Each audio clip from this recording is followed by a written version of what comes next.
UFC Khabib Nurmagomedov didiskriminasi karena dia Islam. What?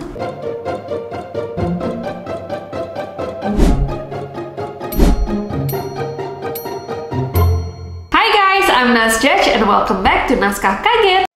Diskriminasi di pesawat itu masih banyak banget sampai sekarang. Entah itu karena ras, agama, kultur, dan lain sebagainya. Dan hari ini kita akan ngebahas beberapa kasus yang bikin wow banget. Yang paling baru terjadi adalah kasus kepada champion UFC Khabib Nurmagomedov yang didiskriminasi saat dia di pesawat. Pesawat ini adalah pesawat Frontier. Ceritanya ini terungkap dari post yang dia share di Instagram. Sebuah foto dengan caption yang cukup panjang. Foto yang dia share adalah tiket pesawat yang bertujuan dari Las Vegas ke San Francisco. Dan sepertinya ketika kejadian ini ada salah satu passenger di pesawat ini yang merekam kejadiannya, dan ini bikin heboh karena sepertinya mereka tuh nggak tahu kalau itu adalah champion Khabib Nurmagomedov. Perselisihannya itu dimulai ketika Khabib ditempatkan untuk duduk di pintu dekat pintu darurat di pesawat tersebut. Di caption yang dia share, dia itu menceritakan bahwa dia sangat kooperatif dengan apa yang diucapkan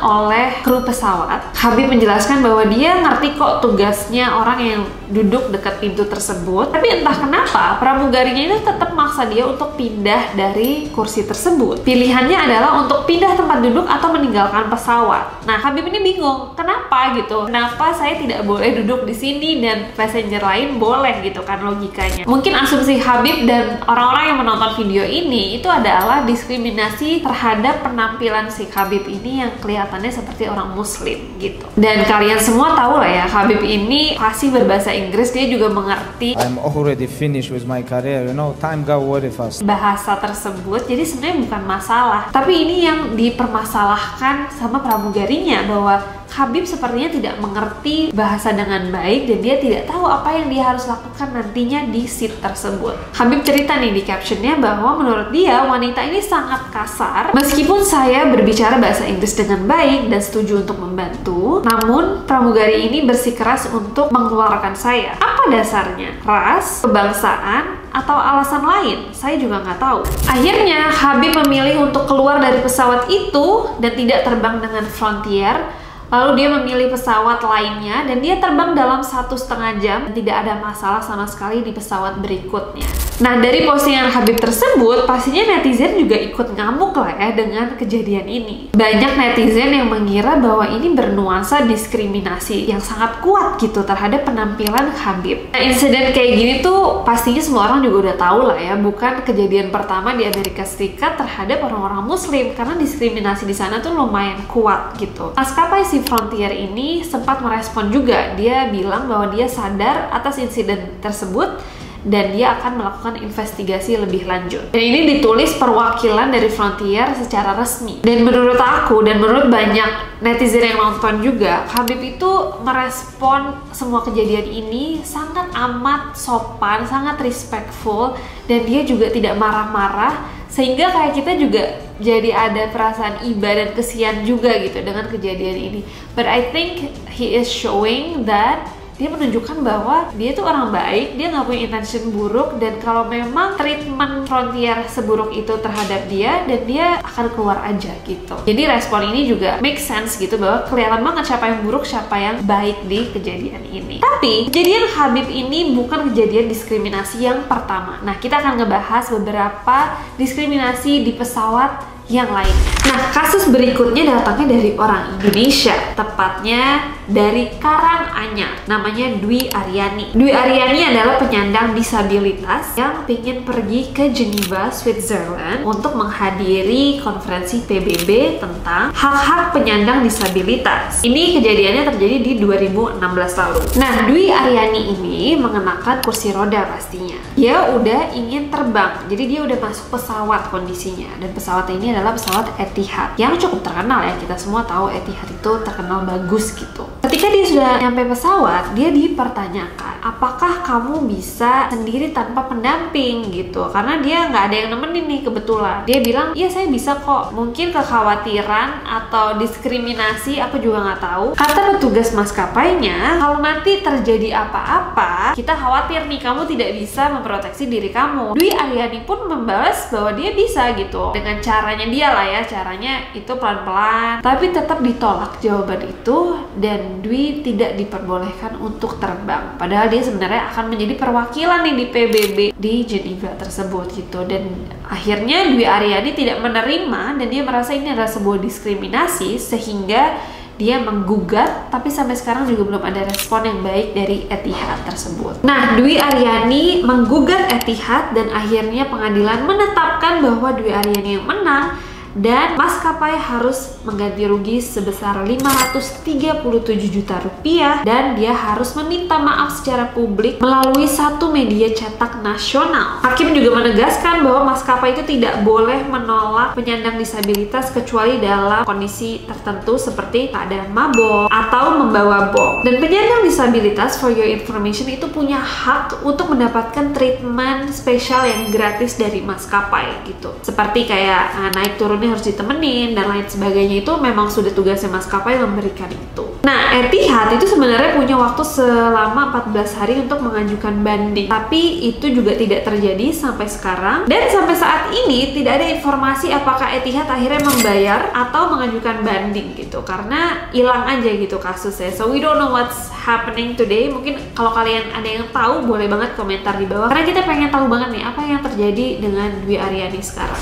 Cerita yang selanjutnya itu adalah diskriminasi terhadap muslim perempuan di Amerika Serikat. Dan ini kejadiannya di 2021, tepatnya pada tanggal 22 Mei. Terjadi kepada kakak beradik perempuan Fatima Al-Takruri dan kakaknya yang bernama Muna Koni. Nah, mereka terbang dengan Southwest Airlines dari Fort Lauderdale ke Dallas. Intinya, sebenarnya mereka berdua ini ditempatkan untuk duduk di bagian belakang pesawat. Namun, ketika sudah terbang, ada nih kursi emergency seat yang kosong. Nah, mereka milih untuk pindah, mungkin karena lebih lega gitu ya, lebih nyaman, mereka pindah tuh ke kursi kosong tersebut. Didatangkanlah oleh pramugari Southwest Airlines. Ini entah kenapa mirip banget sama yang kejadian Khabib, karena Fatima dibilang bahwa dia tidak mengerti bahasa Inggris dan akan membahayakan seluruh pesawat dalam keadaan darurat. Fatima sampai bilang, saya nggak ngerti kenapa dia ngomongnya kayak gitu. Itu membuat saya terlihat seperti saya teroris, padahal saya tuh bukan teroris sama sekali. Ya nggak mungkin lah ya guys, ini teroris. Lihat di fotonya, dia tuh kayak ibu-ibu yang baik banget gitu kalau aku ngelihatnya ya. Si Muna Koni, saudaranya ini, sampai bilang bahwa dia tuh ngomong sampai 2 kali bahwa saudara perempuan ini bisa bahasa Inggris dengan fasih. Dia mengerti apapun instruksi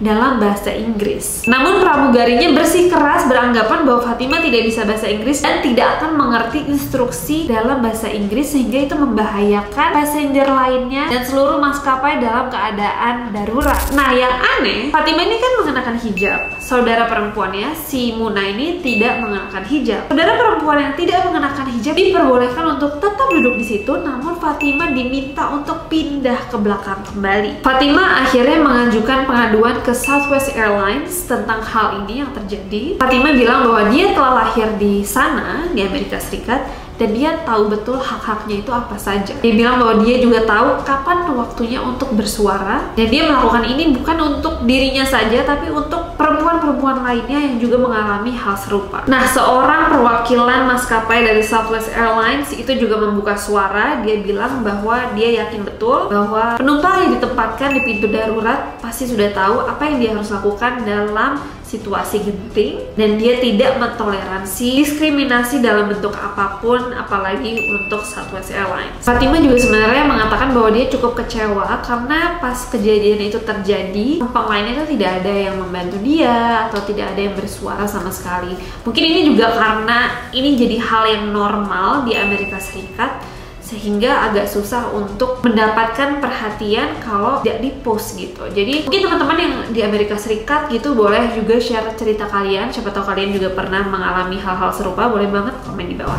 Nah, kejadian-kejadian diskriminatif terhadap orang Islam itu sering banget terjadi di negara seperti Amerika Serikat. Mungkin negara-negara lainnya juga yang kita bisa bahas next time. Tapi kalau di Amerika itu sendiri kenapa? Itu ada beberapa hal. Mungkin yang pertama itu adalah kurangnya edukasi gitu. Apa yang mereka lihat dan pahami itu hanya based on media, dan menurut aku sih kurang edukasi ya tentang apa itu keberagaman. Yang lucu tuh kayak Amerika Serikat itu kan selalu mengklaim mereka itu open minded dan lain-lain, tapi untuk hal-hal seperti ini menurut aku mereka malah tidak mau membuka matanya. Tapi untungnya belakangan ini mereka lebih terbuka karena orang-orang banyak yang share kejadian-kejadian nyatanya tanpa mereka harus nyogokin media-media dari Amerika Serikat gitu. Jadi kayak banyak orang yang post di TikTok, di YouTube dan lain-lain, sehingga orang bisa belajar sendiri apa yang sebenarnya terjadi gitu. Kenapa Islam itu dianggap jelek di Amerika Serikat? Ya banyak yang terjadi, seperti kayak 9/11 yang waktu itu terjadi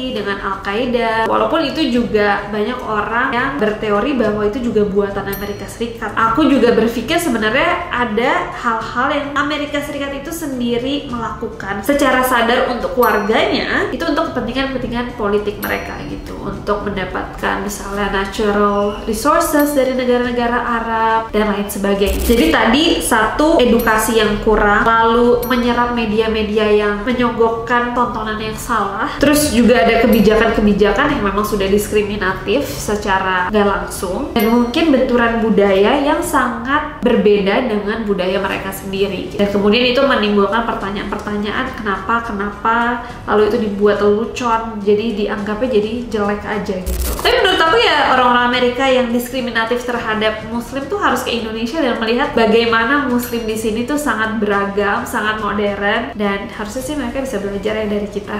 Jadi orang Amerika walaupun orang dari negara-negara lainnya tuh gampang menyerap media yang mereka tawarkan, banyak juga negara-negara lain yang masih melakukan diskriminasi, bukan hanya ke orang Muslim aja, tapi misalnya orang berkulit gelap, lalu dengan orang dari kultur-kultur tertentu, orang dengan tadi disabilitas, orang dengan look-look tertentu atau penampilan-penampilan tertentu dari pakaian yang mereka kenakan dan lain sebagainya. Dan diskriminasi ini terjadi di mana-mana, nggak cuma di Amerika Serikat, nggak cuma di Eropa, di Indonesia juga mungkin masih terjadi. Jadi ini adalah PR untuk kita semua juga untuk bisa lebih open-minded, menerima orang, dan bisa memahami bahwa kita semua itu datang dari background yang berbeda-beda. Aku sering banget juga ngedengar cerita dari kayak rekan-rekan, teman-teman yang berpergian gitu, ketika misalnya ibunya pakai hijab atau bapaknya mengenakan baju tertentu, itu masih juga terjadi diskriminasi di mana-mana gitu. Kalau kalian punya cerita-cerita serupa yang terjadi ke kalian maupun keluarga kalian atau teman-teman kalian, boleh banget diceritain di bawah. Dan itu tadi beberapa cerita diskriminasi yang bikin wow. Semoga kalian enjoy video ini, semoga kita juga bisa belajar lebih dari video ini. Dan jangan lupa untuk comment,